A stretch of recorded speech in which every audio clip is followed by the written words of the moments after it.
Bismillahirrahmanirrahim. Assalamualaikum warahmatullahi wabarakatuh.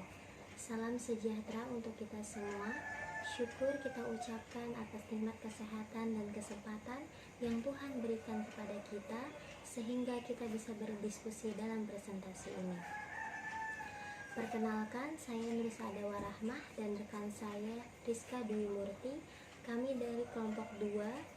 Pada kesempatan kali ini kami ingin menyampaikan materi presentasi yang berjudul Memahami Tahapan-tahapan Pembukuan Al-Quran. Sebelumnya kami ingin mengucapkan terima kasih kepada dosen pengampu Bapak Khairul Nidom LCMA serta teman-teman seperjuangan yang sudah memberikan kesempatan kepada kami untuk menjabarkan materi presentasi. Baik, untuk mempersingkat waktu, mari dengan sesama kita dengarkan materi yang akan disampaikan oleh Kariska. Waktu dan tempat dipersilahkan. Sejarah turunnya Al-Quran. Nuzul berasal dari kata nazala yang artinya turun. Kata nuzulul Quran seringkali kita dengar dalam perayaan Nuzulul Quran yang bermaksud sebagai penghormatan dan pengagungan terhadap Al-Quran. Kebanyakan orang mengetahui bahwa turunnya Al-Quran adalah pada bulan Ramadan. Namun sebetulnya turunnya Al-Quran melalui beberapa proses. Menurut Al-Zarqani dalam Manahil Al-Irfan disebutkan bahwa terdapat 3 proses dalam turunnya Al-Quran kepada Nabi Muhammad SAW.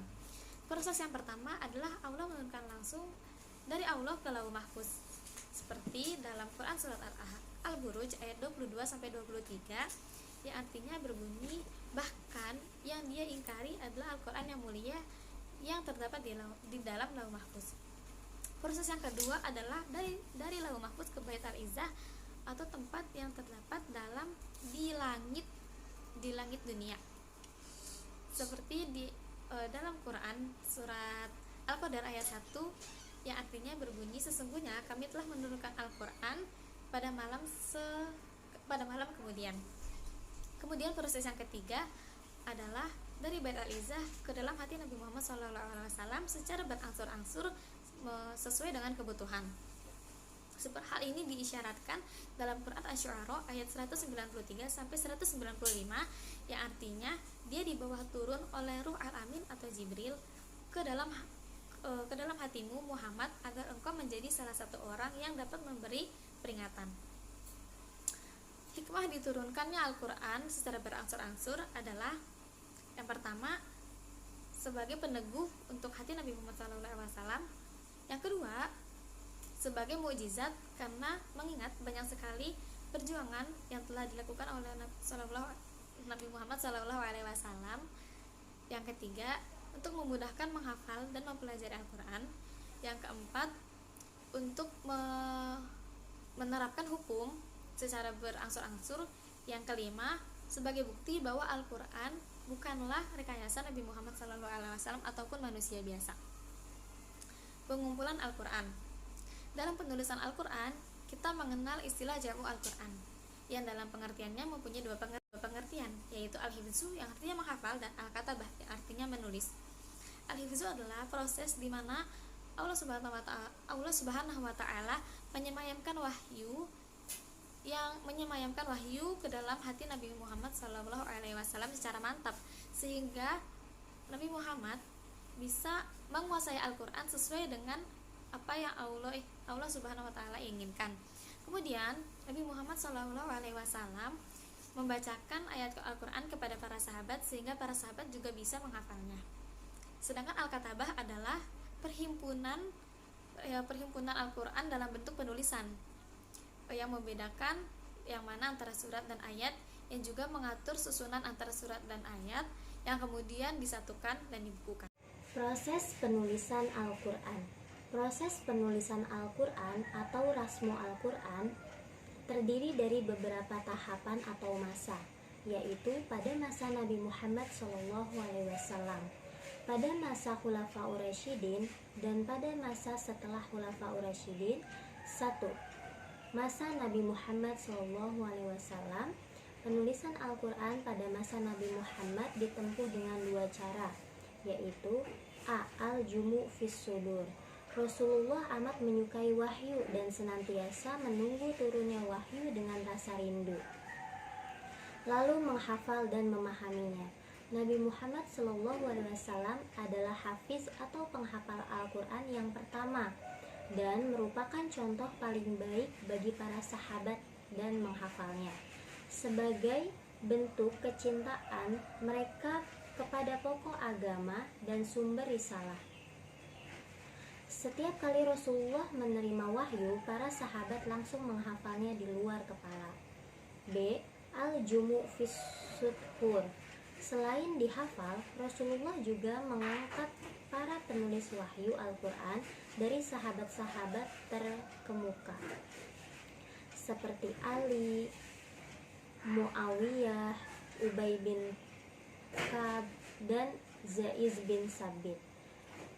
Bila ayat turun, beliau memerintahkan mereka menulis dan menunjukkan tempat ayat tersebut dalam surah, sehingga penulisan pada lembaran itu membantu penghafal di dalam hati. Proses penulisan Al-Quran pada masa Nabi Muhammad SAW sangatlah sederhana. Mereka menggunakan alat tulis sederhana dan berupa lontaran kayu, pelapah kurma, tulang belulang, dan berbagai tempat lainnya. 2. Masa Khulafaur Rasyidin. A. Pada masa Khalifah Abu Bakar Asy-Syiddiq, pada masa pemerintah Abu Bakar terjadilah Jumu'ul Al-Quran, yaitu pengumpulan naskah-naskah atau manuskrip Al-Quran yang susunan surahnya menurut riwayat masih berdasarkan pada turunnya wahyu atau hasbi tartibin nuzul. Usaha pengumpulan tulisan Al-Quran yang dilakukan Abu Bakar terjadi setelah Perang Yamamah pada tahun 12 Hijriah. Peperangan tersebut mengakibatkan 70 orang sahabat penghafal Al-Quran syahid. Khawatir akan hilangnya Al-Quran karena para penghafal Al-Quran banyak yang gugur dalam medan perang. Lalu Umar bin Khattab menemui Khalifah Abu Bakar As-Siddiq untuk mengumpulkan Al-Quran dari berbagai sumber, baik yang tersimpan di dalam hafalan maupun tulisan. B. Pada masa Khalifah Utsman bin Affan, pada masa pemerintahan Utsman bin Affan terjadi perluasan wilayah Islam di luar Jazirah Arab sehingga menyebabkan umat Islam bukan hanya terjadi dari bahasa Arab, dari bangsa Arab saja atau Ajami. Salah satu dampak yang terjadi adalah ketika mereka membaca Al-Quran karena bahasa asli mereka bukan bahasa Arab. Fenomena ini ditanggapi secara cerdas oleh salah seorang sahabat yang juga sebagai panglima perang pasukan muslim yang bernama Hudzaifah bin Al-Yaman. Inisiatif Utsman bin Affan untuk menyatukan penulisan Al-Quran tampaknya sangat beralasan.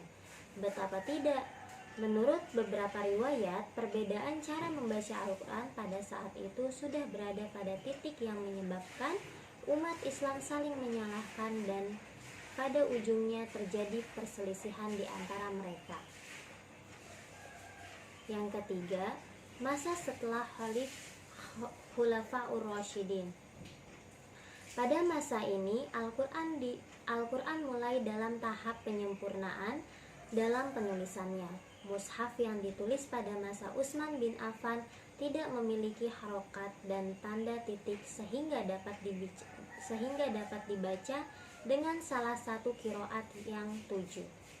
Setelah banyak non-Arab memeluk Islam, mereka merasa kesulitan membaca mushaf yang tidak berharkat dan bertitik-titik. Pada masa Khalifah Abd al-Maliki atau 685-705,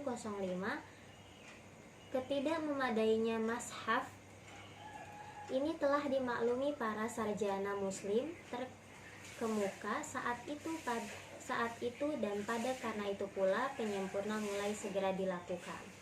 Upaya penyempurna itu tidak berlangsung sekaligus tetapi bertahap dan dilakukan oleh setiap generasi sampai abad ketiga Hijriah. Alhamdulillah diskusi kita berjalan dengan lancar.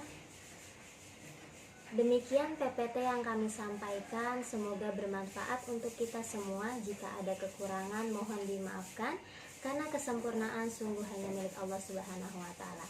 Wassalamualaikum warahmatullahi wabarakatuh.